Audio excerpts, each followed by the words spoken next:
लढा एक एक टप्प्यात आम्ही जिंकतो।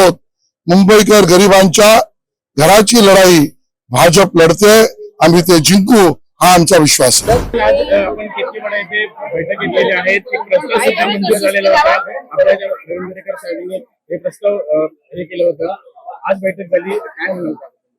आज केतकीपाडा आणि दहिसर ते मालाड गोरेगाव पर्यंत वन विभागाच्या जागेवरील असलेल्या माझ्या मुंबईकर झोपडपट्टीवासियांच्या घराचा आणि दुकानाचा प्रश्न प्रलंबित आहे।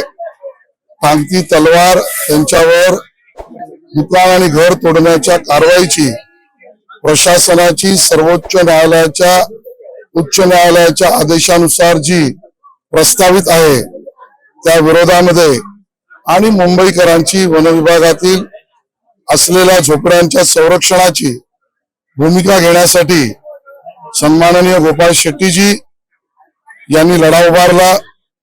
सन्माननीय प्रवीण दरेकर, संजय उपाध्याय, महायुतीचे सर्व आमदार यांनी जिल्हा नियोजनच्या बैठकीमध्ये वन जागेवरील झोपड्यांच्या संरक्षणाचं किंवा त्यांच्या तोडण्याच्या कारवाईचं मूळ कारण वन घोषित हाच आहे।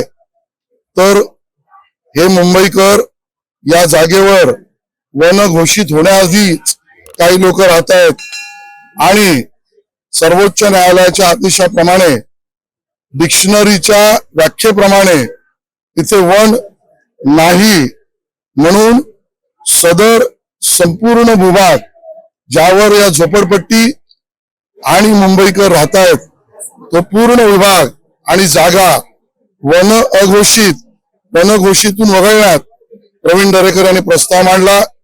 जिल्हा नियोजन मध्ये सर्वानुमते मंजूर झाला आणि मग माननीय मुख्यमंत्री महोदयांकडे या पुनर्विकासाच्या बाबतीत हा विषय घेऊन आम्ही सगळे गेलो आणि माननीय मुख्यमंत्र्यांनी सुद्धा आवश्यक ती जागा वन अघोषित करावी ज्यामध्ये संपूर्ण 80,000च्या वर वन विभागातील झोपड्यांच्या मुंबईकरांचं पुनर्विकास व्हावा या पद्धतीच्या प्रस्तावाची भूमिका मंजुरी दिली।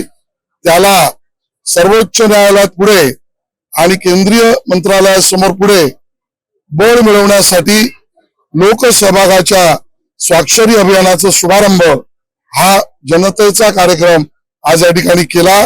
लढा एक एक टप्प्यात आम्ही जिंकतो।